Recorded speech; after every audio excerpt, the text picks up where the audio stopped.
হ্যাঁ, নমস্কার। Good evening everybody. অনেকদিন পরে আবার গল্পটা পড়তে বসলাম। আজকেরই লেখা, বেশি কোনো কারেকশন করিনি। যেমনভাবে লিখেছি ঠিক তেমনভাবেই পড়ছি। গল্পটার নাম দিয়েছি দান দক্ষিণা। আশা করি সকলের ভালো লাগবে। আদ্রিকা জেদ করলো, চলো কোঅপারেটিভ থেকে দেওয়ালির গিফটটা নিয়ে আসি। আজ রবিবার, একটু আউটিংও হয়ে যাবেক্ষণ।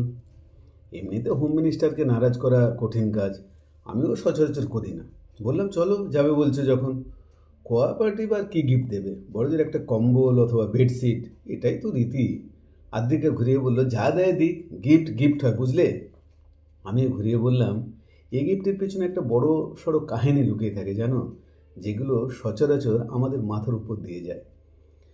কীরকম কাহিনী শুনি? তুমি তো আবার কাহিনীর মাস্টার, সবতেই কাহিনী বানাও। আসলে ব্যাপারটা কি জানো, ধরো টোটাল 5,000 মেম্বার টোটাল, সেই হিসাবে 5,000 কম্বল কিনলো ওরা। আর রিটেল প্রাইস 2,000 করে ধরলে নিয়ম মতো খরচ দেখালো 1 কোটি টাকা, কিন্তু আসল খরচ 50 থেকে বড় জোর 55 লাখ। বাকি টাকা সব ভাগ বাটোয়ারা হলো। আর মাঝ থেকে দামি গিফট দান করে খবরের কাগজের খ্যাতি অর্জন। দান দক্ষিণার লাভটা এরকম, বুঝলে।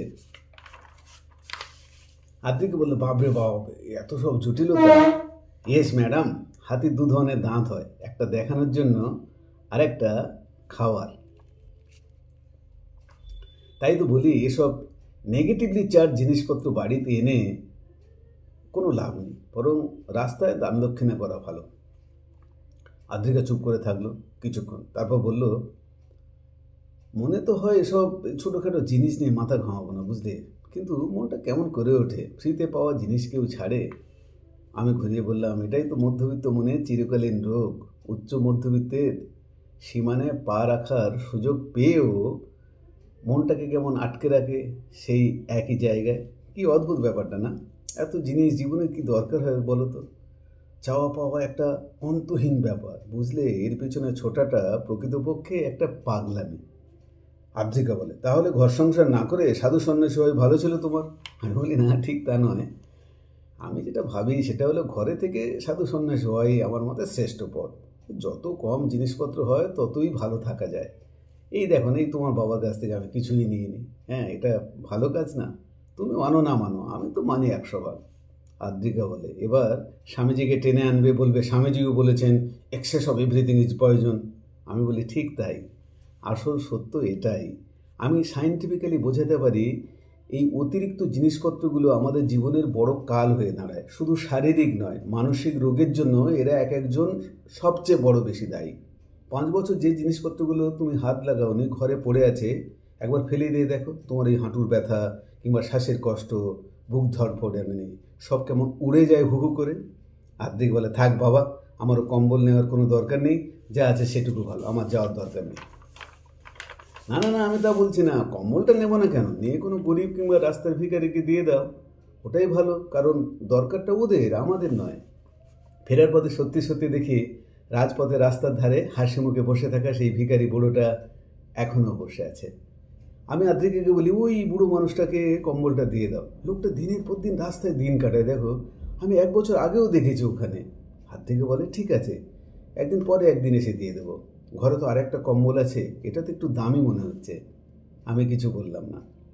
অন্য মনের ভিন্ন গতিকে নিজের গতিতে সামিল করাটা এত সোজা কাজ নয়। তাই কথা ঘুরিয়ে বললাম, দেখো, ওই যে বুড়ো মানুষটা পথের ধারে দিনের পর দিন পড়ে আছে, ওর জীবনের না একটা বড়সড় কাহিনীও আছে আমাদের জীবনের মতো। কিন্তু একটা জিনিস লক্ষ্য করেছো, কিছু না থেকেও বিনা অভিযোগে হাসি মুখে কেমন দিন কাটাচ্ছে লোকটা দিনের পর দিন। আদ্রিকে আবার প্রসঙ্গ পাল্টে বলল, জানো, সামনে রবিবার হিন্দোল ব্লাইন্ড স্কুলে একটা প্রতিযোগিতা আছে, আমাকে ডেকেছে ওরা জাজ হিসাবে। তা তো ভালো কথা, যাও যাও। সোশ্যাল সার্ভিস করার ভিতরেই তো আমাদের মানসিক স্বাস্থ্যের আসল উৎসটা লুকিয়ে থাকে। এত সব আমার মাথায় ঢোকে না, আমি বুঝি না। তবে এটা বুঝি, সব জায়গায় প্রফিট খুঁজলে হয় না, ওদের বাঁচার জন্য আমাদের সহযোগিতার খুব দরকার, তবেই না দুনিয়ার ভারসাম্যটা বজায় থাকবে। মনে মনে আমি খুব খুশি হলাম আদ্রিকের এরকম কথা শুনে, মনের অদ্ভুত পরিবর্তনে। আমি বাহবা দিলাম, ও আরও খুশি হলো। বাড়ি ফিরে আদ্রিকা দেখি আরও একটা পুরনো কম্বল বের করে বলল, এটাও দিয়ে দাও, বুঝলে। আমি বলি, কী ব্যাপার, এত উদারতা হঠাৎ? আদ্রিকা হেসে বলল, যত উদারতা ততই তো শান্তি, আমি বুঝি না ভেবেছ? সেদিনই কম্বলটা নিয়ে বেরিয়েছি ওই বুড়ো লোকটাকে দেবো বলে। আদ্রিকা বলল, কম্বলটা খুলে বুড়ো লোকটার গায়ে জড়িয়ে দিও, বুঝলে?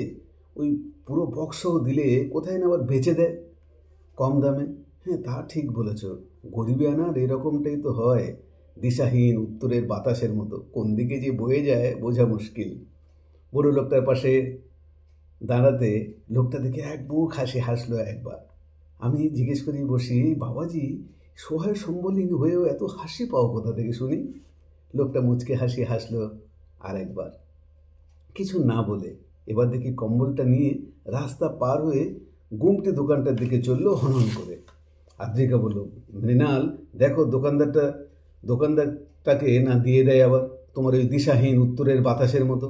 আমি বললাম, দেখো না ও কী করে, আমরা অকারণে যেগুলো ভাবি না তার 95% ঠিক হয় না এমনিতে, পরিসংখ্যান তো তাই বলে। ও মা, সত্যি তাই হলো, পরিসংখ্যানটাই ঠিক। বুড়ো বাবাটা গুমটির নিচে নিশ্চিন্তে শুয়ে থাকা বুড়িটাকে ডেকে ওর গায়ে জড়িয়ে দিল দেখলাম। আদ্রিকা একটা ফটো ক্লিক করলো তড়িঘড়ি, একটু অস্ফুট স্বরে বলল আমার কানে, প্রেমই অনন্ত। ও মা, কি বলবো, বুড়ি আম্মার মুখের কি সেই লাজুকে হাসি, পৃথিবীর সব রোমান্সকে যেন হার মানায় এক ধাক্কায়। রবিবারটা খুব ভালো কাটলো এবার। ফেরার পথে ফেলুরামের কচুরি আর ছানার পায়েস খেলাম পেট পুরে। ঘরে পা দিয়েছি এমন সময় রনির ফোন। ড্যাড, ফোনটা মাখে দাও, একটা ভালো খবর আছে। আদ্রিকা একমুখ হাসি নিয়ে বলল, কী খবর রে? মা জানো মা, because of emergent leadership in Asian poverty control I have been selected for Magsaysay award this year.